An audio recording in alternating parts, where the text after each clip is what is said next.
Assalamualaikum warahmatullahi wabarakatuh.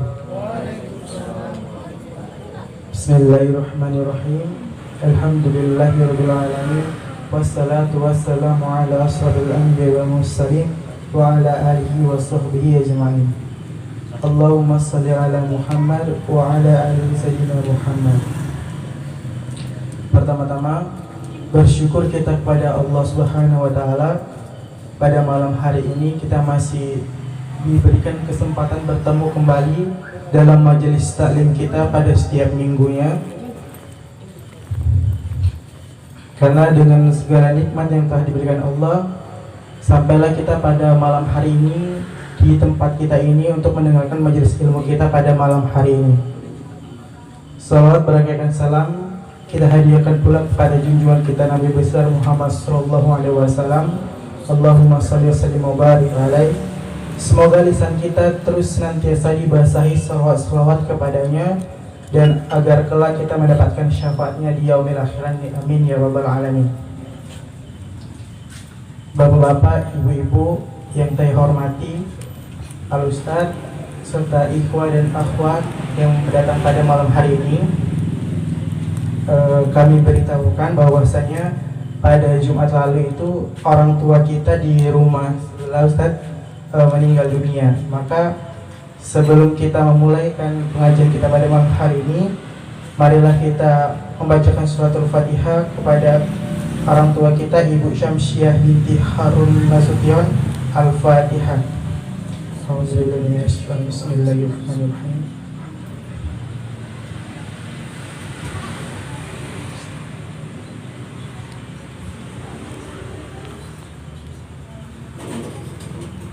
Amin.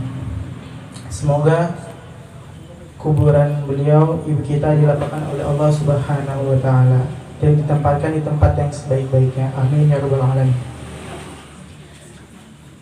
Baiklah, langsung saja untuk memulaikan acara kita pada malam hari ini, kepada al-ustadz kami persilakan tafadhol untuk menyampaikan materinya.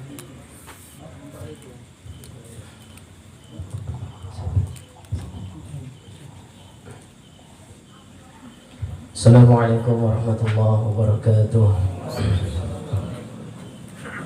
Bismillahirrahmanirrahim. Alhamdulillahirabbil alamin. Allahumma shalli wa sallim wa barik ala sayyidina Muhammadin wa ala alihi wa ashabihi ajma'in. Subhanaka la ilma lana illa ma 'allamtana innaka antal alimul hakim.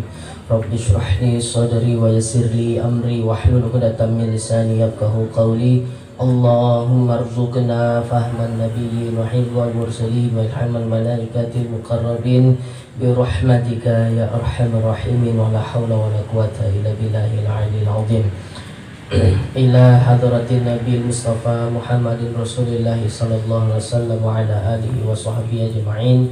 Summa khususan ila ruhi asy-syaikh Daud bin Abdullah al-Fatani wa ila arwahi masyayikhina wa ulama'ina wa li asatidatina wa bil khusus ummina Syamsiah binti Harun Nasution lahum al-Fatihah. Bismillahirrahmanirrahim. Alhamdulillahirabbil alamin arrahmanir rahim maliki yaumiddin. Iyyaka na'budu wa iyyaka nasta'in ihdinas siratal mustaqim siratal ladzina an'amta 'alaihim ghairil maghdubi 'alaihim waladdallin. Amin. Segala puji dan syukur tidak lupa kita ucapkan senantiasa kehadirat Allah Subhanahu wa taala yang telah memberikan beragam nikmat serta kesehatan kepada kita sehingga kita dapat berkumpul kembali di majelis taklim Al-Fatih ini untuk melanjutkan kajian kita sebagaimana biasa yang terjadwal pada minggu kedua adalah kajian tauhid. Jadi ini pertemuan kita yang kedua membahas kajian tauhid. Salawat dan salam tidak lupa pula kita hadiahkan kepada junjungan kita baginda Nabi Muhammad sallallahu alaihi wasallam yang telah memberikan nikmat kesehatan dan kesempatan kepada kita sehingga kita dapat berkumpul di majelis ini. Kemudian semoga pula daripada salah seorang jamaah kita, Ibu Samsiah binti Harun Nasution, yang telah mendahului kita keharibaan Allah Subhanahu wa taala, mudah-mudahan diampunkan segala dosa-dosanya dan diberikan tempat sebaik-baik tempat oleh Allah Subhanahu wa taala. Yang sama kita muliakan dan kita hormati Sahibul Bait Al-Fadil Al-Ustad Ferry Saptadi Putra, dan yang saya hormati para tuan-tuan guru, para ustadz, para jamaah, bapak-bapak, ibu-ibu, hadirin wal hadirat rahimakumullah. Sesuai dengan jadwal kita di minggu kedua, bahwa pembahasan kita membahas kajian tauhid, dan sebagaimana saya katakan, ini adalah pertemuan kita yang kedua. Ya, pertemuan kedua ini masih membahas muqaddimah lagi. Ya, menyambung pembahasan yang kemarin, kita membahas tentang basmalah. Untuk mengambil barokahnya, kembali kita baca kitab Al-Jawahirus Saniyah di halaman kedua. Qala al-muallif rahimahullah wa nafa'na bihi wa bi ulumihi fid darin amin ya mujib sa'ilin. Bismillahirrahmanirrahim. Dengan nama Allah, Tuhan yang amat murah bagi segala hambanya, yang amat mengasihani bagi segala hambanya, yang mukmin di dalam negeri akhirat, aku memulai menterjemahkan kitab ini. Alhamdulillahilladzi nataqa bi wujudihi jami'ul kainat. Segala puji bagi Allah, Tuhan yang menaik saksi dengan keadaannya sekalian kainat. Kemarin kita sedikit membahas muqaddimah, yaitu Bismillahirrahmanirrahim. Saya nggak begitu ingat, kalau nggak salah, tentang hukum mengucap Bismillah ya. Ya, itu terakhir kita pembahasannya. Nah, ini membahas sedikit saja makna daripada Bismillahirrahmanirrahim.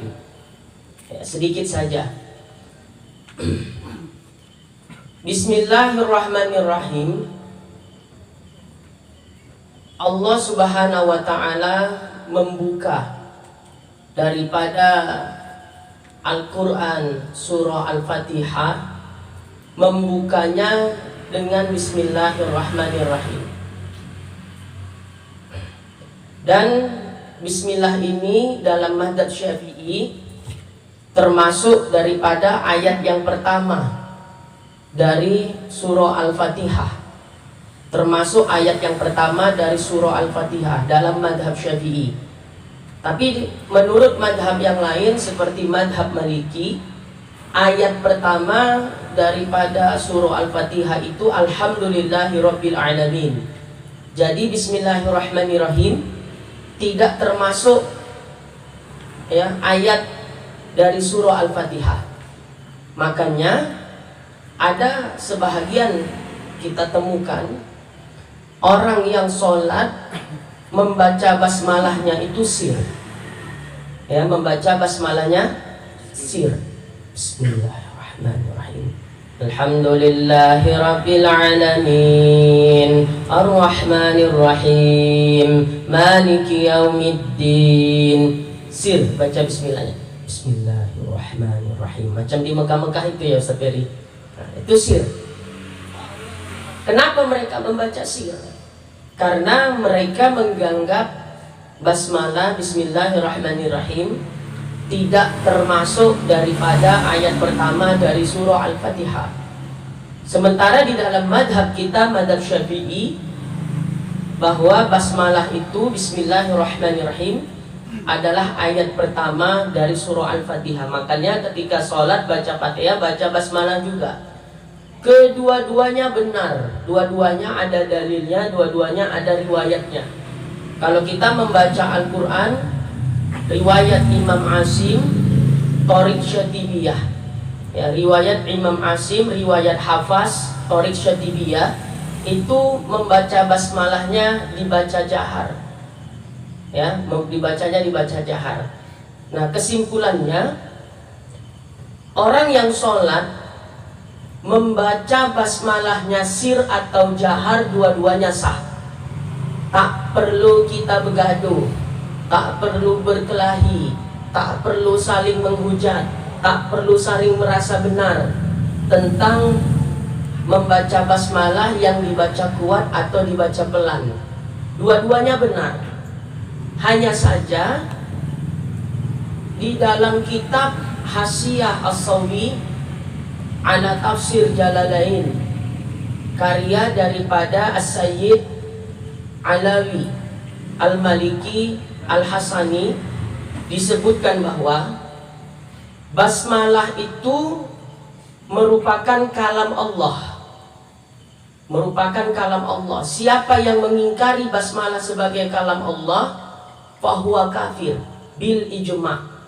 Orangnya dihukumi kafir tanpa ada perbedaan pendapat. Jadi begini, kalau seandainya kita termasuk orang yang membaca basmalah dibaca pelan ketika sholat, kita wajib tetap meyakini basmalah itu adalah kalam Allah.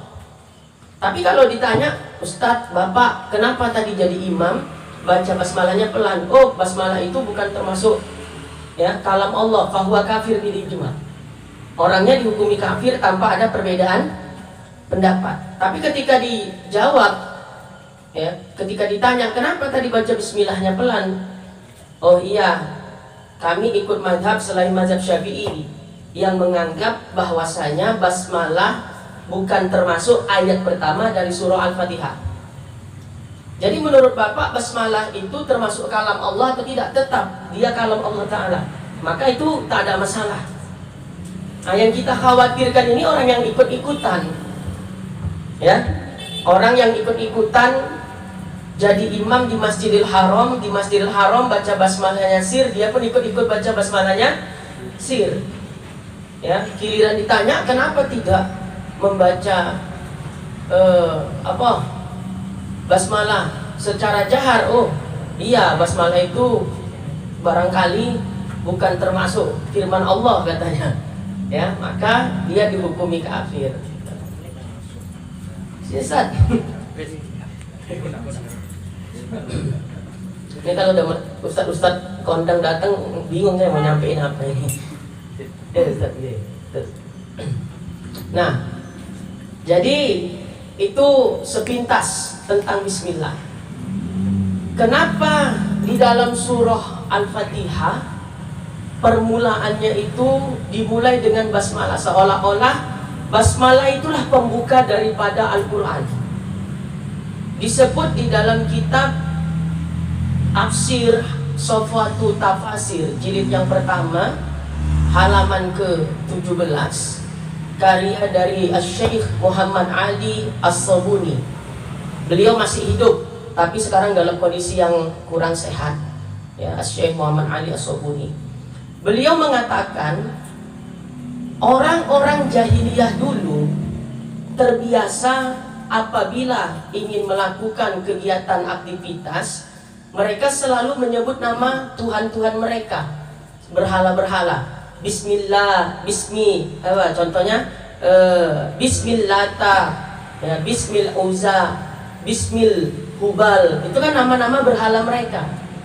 Jadi dari kebiasaan buruk tersebut, karena itu tidak syar'i, kalau anak zaman sekarang istilahnya mengistilahkan syar'i, ya, semua dilabeli dengan label syar'i. Ya nggak salah juga sih, tapi jangan terlalu menganggap yang tidak sejenis itu nanti dianggap jadi nggak syar'i, itu yang bahaya nanti. Nah, jadi Al-Quran dimulai atau dibuka dengan surah Al-Fatihah surah Al-Fatihah dibuka dengan basmalah, Bismillahirrahmanirrahim, mengindikasikan bahwasanya apabila kita melakukan berbagai macam aktivitas yang baik menurut kacamata syariat, maka memulainya atau mulakanlah dengan Bismillahirrahmanirrahim.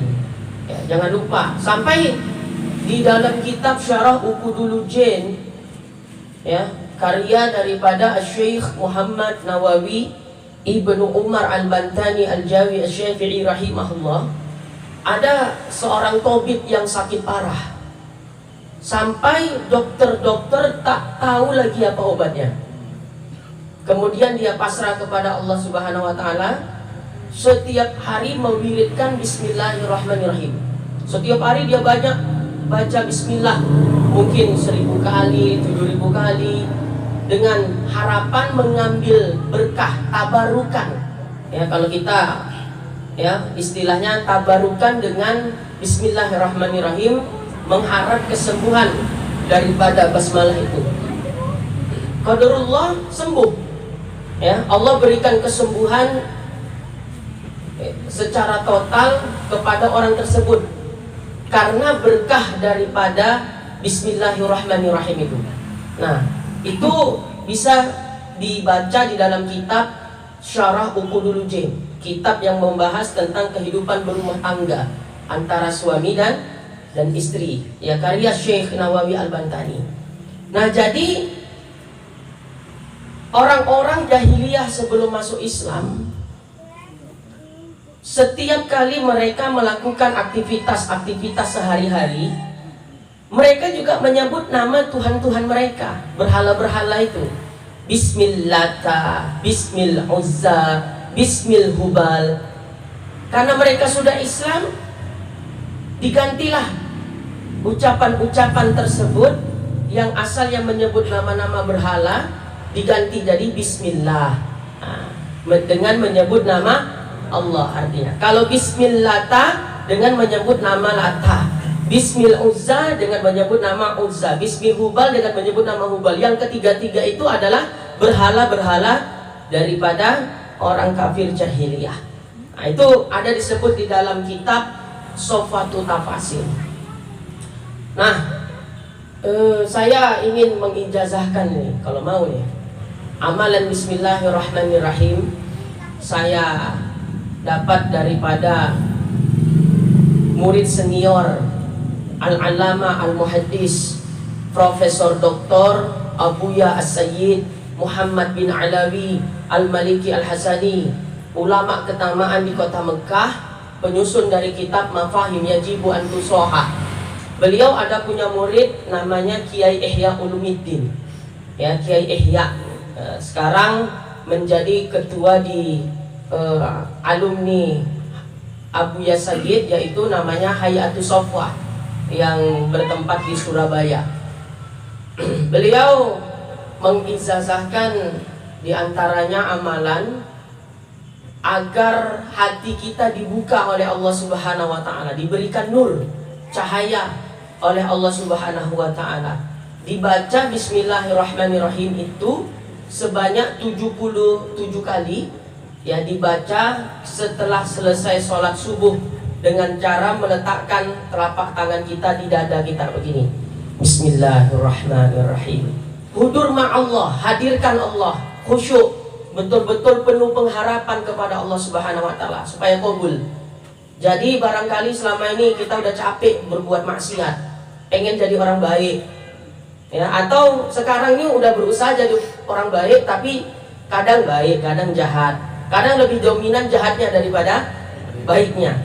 Jadi supaya kalbun kita diberikan nur, cahaya oleh Allah Subhanahu wa taala, sehingga hidayah itu beserta taufiknya mudah meresap ke dalam hati kita dan mendorong kita untuk istiqomah di dalam kebaikan, maka sebagai bentuk ikhtiar daripada diri kita, tidak salahnya kita mengamalkan amalan tersebut, membaca Bismillahirrahmanirrahim sebanyak 77 kali dengan meletakkan telapak tangan ya di dada dibaca setelah sholat subuh. Nah, ada juga amalan yang lain, membaca Al-Fatihah 11 kali kalau pengen cepat pinter. Ya, supaya dibuka futuh, namanya futuh. Ya, bukan putu bambu, futuh. Ya, jadi kalau orang udah terbuka futuhnya, ilmu itu majlub aja masuk ke dalam hati. Mungkin kalau nalar logika mau jadi pinter, alim, harus belajar mondok 15 tahun. Barangkali dengan dia mondok 2 tahun karena udah dibuka futuh oleh Allah Ta'ala, cukup 2 tahun aja dia mondok. Ilmunya sama dengan orang yang mondok 15 tahun. Ada yang kayak begitu kan? Nah, itu namanya futuh. Jadi diantaranya kita yang mengaji ini supaya nggak terlalu lama mengajinya dan gampang meresap ilmu, baca juga Al-Fatihah 11 kali setelah ba'da subuh. Jadi wiridnya apa tadi? Bismillahirrahmanirrahim 77 kali, supaya kolbun kita dibersihkan Allah Subhanahu wa Ta'ala dan diberikan nur, cahaya oleh Allah Subhanahu wa Ta'ala, agar lebih mudah, agar lebih gampang kita melakukan beragam ketaatan kepada Allah Subhanahu wa Ta'ala. Mungkin kita bertanya, kenapa kita sulit sekali melakukan amal soleh? Kenapa kita sulit sekali melakukan ketaatan-ketaatan? Karena hati kita udah gelap. Ya, hati kita itu hitam. Siapa sih yang nggak ingin jadi orang baik, jadi orang benar? Tapi karena hati udah gelap, udah hitam, ya akhirnya sulit untuk melakukan berbagai macam ketaatan. Bahkan untuk datang kemari pun kadang melawan hawa nafsu dulu. Ngaji enggak, oh udahlah ngajilah, akhirnya datang. Sampai begitu. Tapi kalau hati kita udah dipenuhi nur oleh Allah Ta'ala, hati kita sudah dipenuhi cahaya ya daripada Allah Subhanahu wa Ta'ala, melakukan ketaatan amal soleh apapun mudah. Jadi amalannya baca Bismillahirrahmanirrahim ya 77 kali, dibaca ba'da sholat subuh ya. Jangan habis sholat subuh tidur ya. Itu waktu yang banyak fadilahnya yang tidak dimiliki waktu-waktu yang lain ya. Sampai bolak-balik selalu almarhum ya Kiai Maimun Jubair itu pesan ke kita santri-santrinya untuk ba'da sholat subuh itu jangan tidur. Setelah terserah mau baca Quran, mau baca wirid-wirid kah, mau sholawatan apa, yang penting ba'da sholat subuh jangan turu ya. Nanti rezekinya dipatok ayam. Bener, banyak fadilahnya itu. Saya Ustaz, jangankan tidur setelah sholat subuh pun enggak kok katanya gitu ya. Sholat subuhnya pun enggak katanya gitu. Baik, saya ijazahkan amalan Bismillahirrahmanirrahim sebagaimana guru saya mengijazahkan kepada saya ya. Jawab qabiltul ijazah ya. Sekali lagi ya, Bismillahirrahmanirrahim. Saya amalkan ijazah Bismillahirrahmanirrahim dibaca sebanyak 77 kali dengan meletakkan telapak tangan di bagian dada, dibaca dengan sepenuh hati mengharap keridhaan kepada Allah Subhanahu wa Ta'ala. Saya ijazahkan amalan tersebut, mudah-mudahan kita mendapat manfaat ya dan qabul amal kita daripada Allah Subhanahu wa Ta'ala. Qabil tu ijazah. Ijazah am aja ya. Ijazah khusus ada tulisannya aja. Dah baik. Karena gitu ya, ada orang yang Ustaz amalan ini apa? Amalan ini apa? Kita kasih tapi nggak jadi buahnya. Ya. Istiqomah dulu dengan satu amalan itu, baru rasakan manfaatnya, baru nanti boleh minta amalan-amalan yang lain. Amalan dimudahkan jodoh misalnya. Ya, banyak kita amalan-amalan itu, dan itu ada ijazahnya memang. Baik, itu untuk tambahan saja. Kemudian ini agak berat sedikit nih agaknya nih. Pertemuan malam ini agak berat sedikit. Ini pertemuan kedua. Kan kita masih membahas muqaddimah Bismillahirrahmanirrahim, dan insyaallah nanti kita juga bahas muqaddimah idofi, yaitu alhamdulillah. Kemarin kita bahas dari sisi hukumnya. Ini kita bahas dari sisi linguistik atau dari sisi kebahasaan, bahasa ya, dari sisi bahasa atau dari sisi nahwu ya, ataupun balaghah-balaghahnya. Baik. Bismillahirrahmanirrahim. diawali dengan huruf ba. Di dalam kitab Anwarus Saniyah, tanpa sengaja saya terbaca, kenapa bismillah diawali dengan huruf ba? Sebab kalam yang pertama kali diucap oleh manusia ketika di alam, ya, sebelum kita diciptakan di dunia alam roh, adalah huruf ba, bala, ya, bala. Kan ada tuh ayatnya itu kan, apa awal ayat itu yang habis Quran ada apa?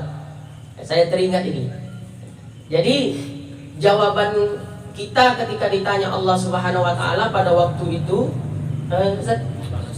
alastu bi rabbikum, ya, qalu, kita jawab bala, gitu ya. Kita jawab bala dan ila akhiril ayat. Nah, jadi itu kan bala itu diawali dengan huruf ba, makanya basmalah ini diawali juga dengan huruf ba. Itu tanpa sengaja, baru ingat saya sekarang. Nah, huruf ba di situ para ulama berbeda pendapat. Ada yang mengatakan banyak di situ ba'il sok. Ada yang mengatakan banyak itu ba'al isti'anah. Begini, kalau kita belajar nahu, ba itu namanya harfun jar, huruf jar, yang fungsinya adalah menjarkan isim. Ba, huruf ba sebagai harfun jar tadi memiliki beberapa faedah atau fungsi. Di antaranya fungsi ba itu adalah ba al-ilsaq, ba ilsaq. Ada juga kadangkala ba itu fungsinya al-isti'anah. Ada kalanya ba itu maknanya adalah al-musahabah. Contoh nih, kan begini, niat sholat kenapa berbarengan dengan takbir? Kan itu kan? Kemudian niat wudhu berbarengan dengan membasuh wajah. Mana dalilnya? Nanti kalau kita ditanya orang, niat sholat itu nggak mesti bersamaan dengan takbir.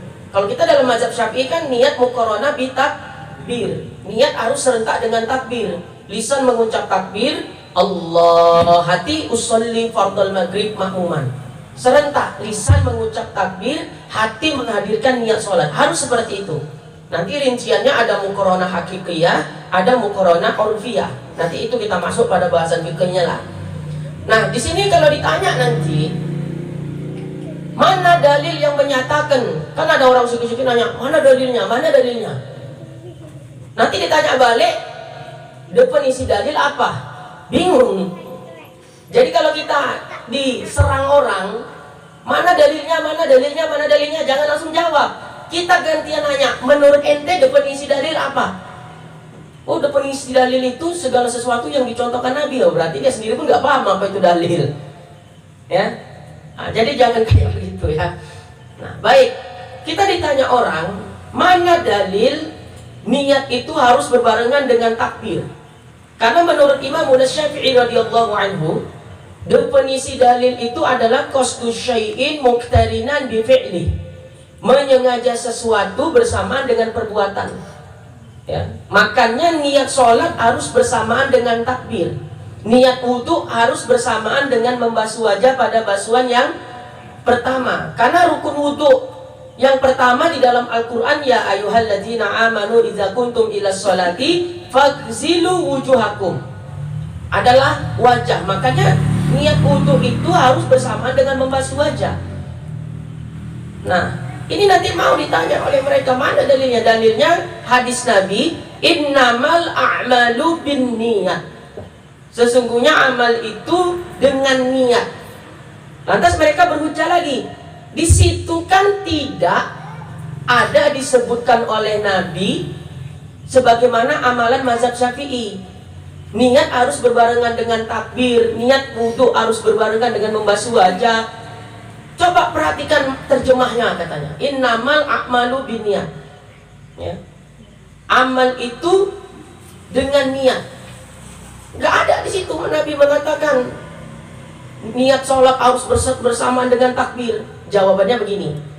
Di dalam hadis innamal a'malu binniyat, di situ ada huruf ba, bin niat. Ada nggak tuh huruf ba? Ada. Ba itu harfu jarrin, huruf jar yang tugasnya menjarkan isim. Nah, huruf ba sebagai huruf jar itu faedahnya banyak. Ada kalanya ba itu fungsinya al-isti'anah, al-ilsaq atau al-musahabah.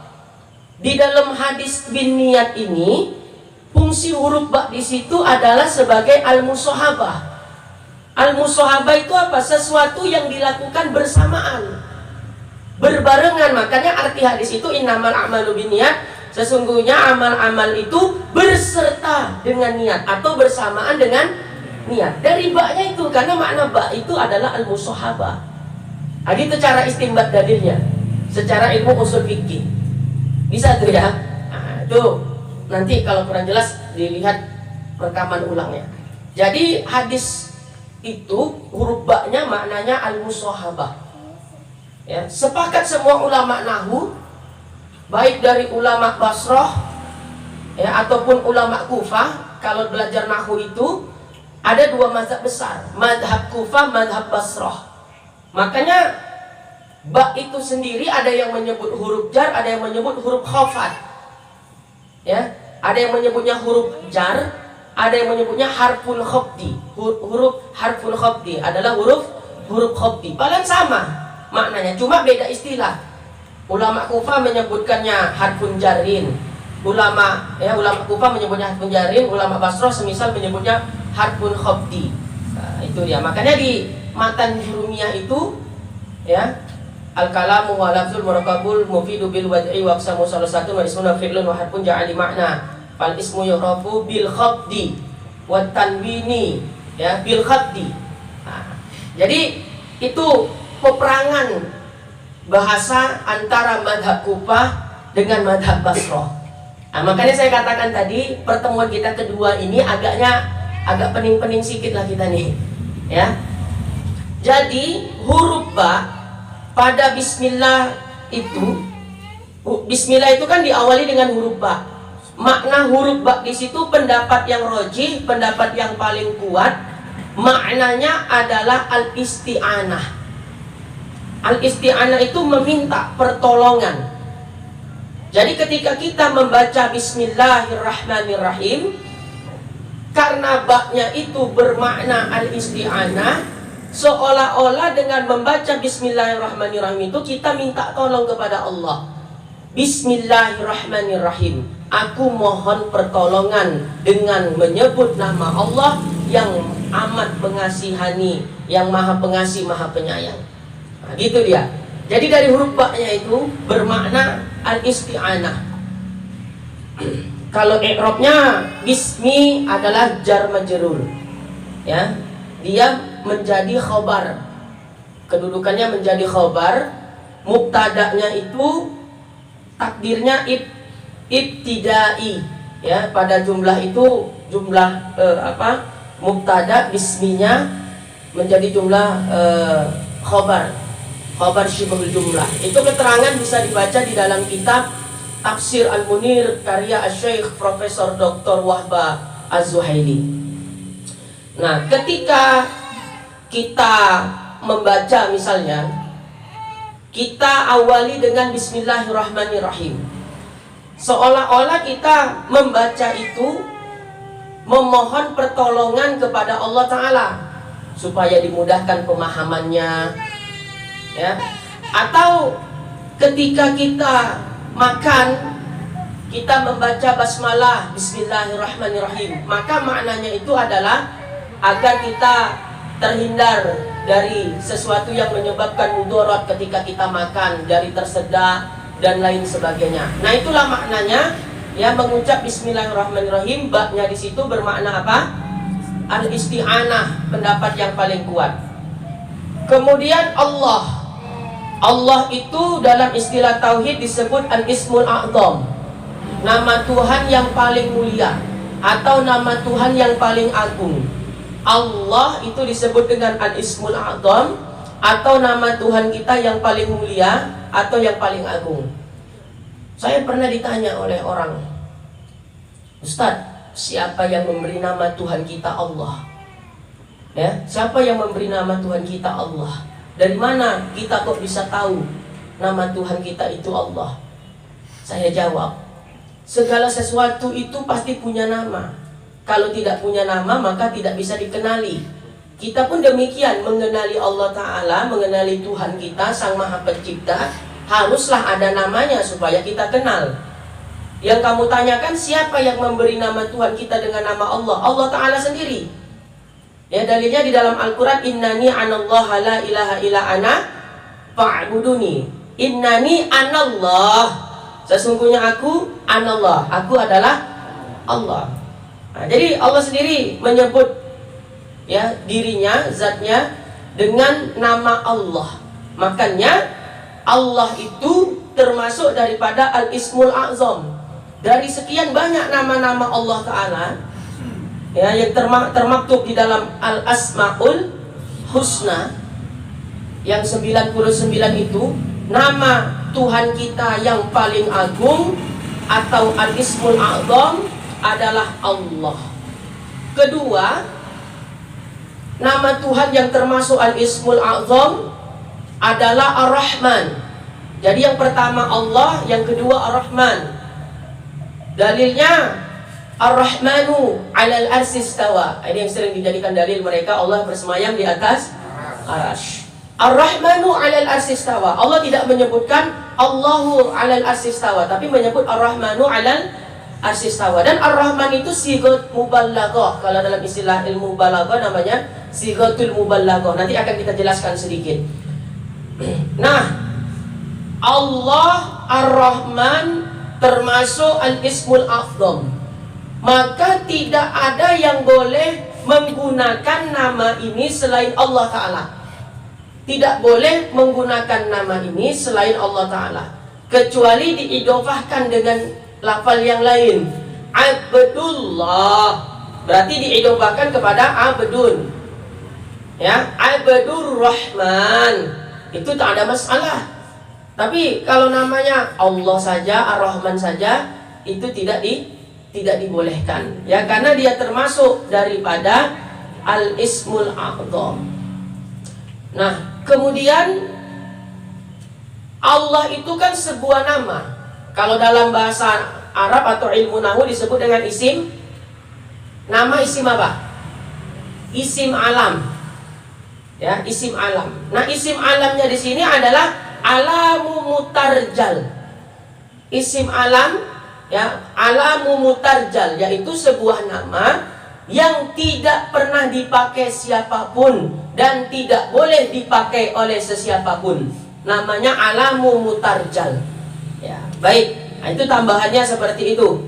Jadi tidak boleh memberikan nama dengan nama Allah dan Ar-Rahman saja. Tapi kalau diidofahkan dengan lafal yang lain seperti Abdullah ataupun Abdurrahman, Abdurrahman, itu tidak menjadi masalah, boleh. Ya, hal itu boleh. Menurut Imam Nawawi, Al-Ismul A'zam itu Al-Hayyul Qayyum. Nah, ini saya jelaskan semua khilafiyahnya tentang nama Tuhan yang paling agung. Yang muktamad Allah bila khilaf. Bil ijma' Ar-Rahman, ya, bil ijma'.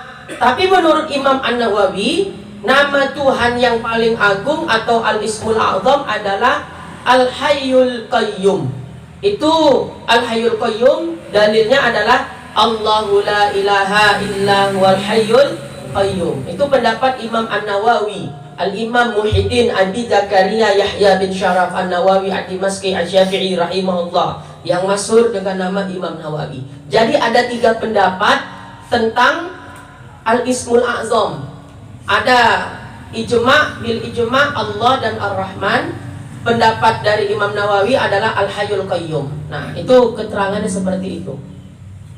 Allah juga disebut dengan lafzul jalalah. Ya, lafzul jalalah. Bukan jalalah kalau pakai tasydid. Jalalah itu seperti hewan yang makan najis. Kemarin sempat kita viral, ikan makan babi ya? Ada kan? Karena kan banyak babi bermatian dibuang ke laut, dibuang ke sungai. Jadi dikhawatirkan ikan-ikan di sungai dan laut makan bangkai babi, itu kan najis. Namanya jalalah. Ya, apa hukumnya? Nah, tanya Ustaz Ferry ya. Nanti ada bidang fikihnya di situ. Baik. Kemudian itu tentang Allah ya, Ar-Rahman Ar-Rahim. Ini kita jelaskan satu-satu. Baknya tadi bak isti'anah, Allahnya itu lafzul jalalah atau apa? Al-Ismul A'zam. Ar-Rahman Ar-Rahim. Ar-Rahman Ar-Rahim itu sifat bagi Allah Ta'ala yang dia turunan dari kata rahmah. Jadi Ar-Rahman Ar-Rahim itu sifat bagi Allah Ta'ala yang turunannya asalnya itu dari kata rahmah. Hanya saja Ar-Rahman kalau dalam ilmu balaghah namanya sigat mubalaghah dengan makna azimur rahmah, yaitu rahmatnya yang maha agung. Begini contoh, sigat mubalaghah itu gini. Ada rozikun, ada rozzakun. Ya, rozikun, rozzakun. Rozikun artinya yang memberi rezeki, zat pemberi rezeki. Rozikun. Tapi kalau disigot mubalaghahkan jadi rozzakun. Maknanya menguatkan makna dia. Ya, kalau rozikun zat pemberi makna, pemberi rezeki, ketika dijadikan sigot mubalaghah jadinya rozzakun. Maknanya lebih kuat, zat yang maha pemberi rezeki. Zat pemberi rezeki, ya, zat pemberi rezeki dengan zat yang maha pemberi rezeki, mana lebih kuat maknanya? Zat yang maha pemberi rezeki. Nah, itu namanya sigot mubalaghah. Ya, Ar-Rahman itu adalah sigot mubalaghah dari kata rahmah. Ya, rahmah yaitu yang maha agung rahmatnya, yang agung rahmatnya, yang rahmah, yang memberikan rahmat. Biasa kalau rahmah ketika dijadikan sigot mubalaghah menjadi Ar-Rahman, maka maknanya lebih kuat, yang maha agung rahmatnya. Nah, itu sigot mubalaghah.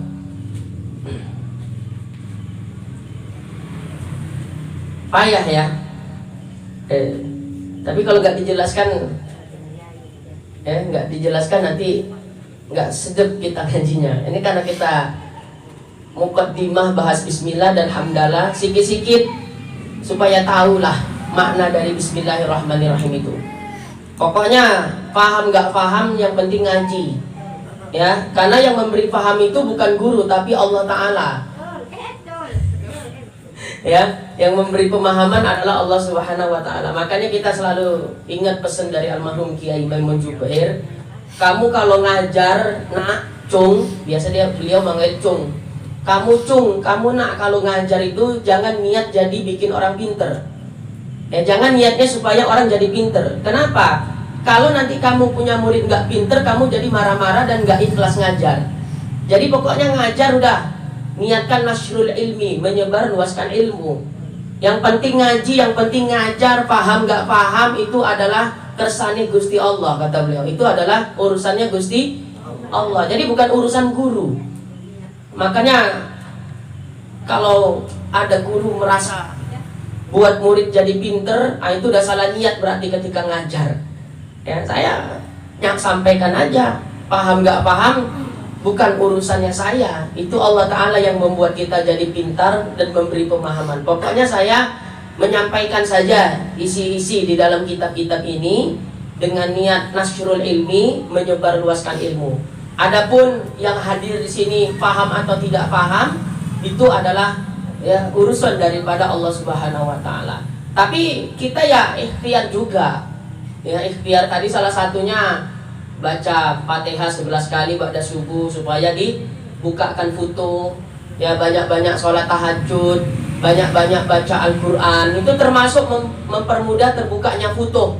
Membaca Al-Quran, sholat tahajud, ya, membaca jikir-jikiran, wirid-wiridan. Nah, ada santri nggak baca Al-Quran, ya bukan santri namanya.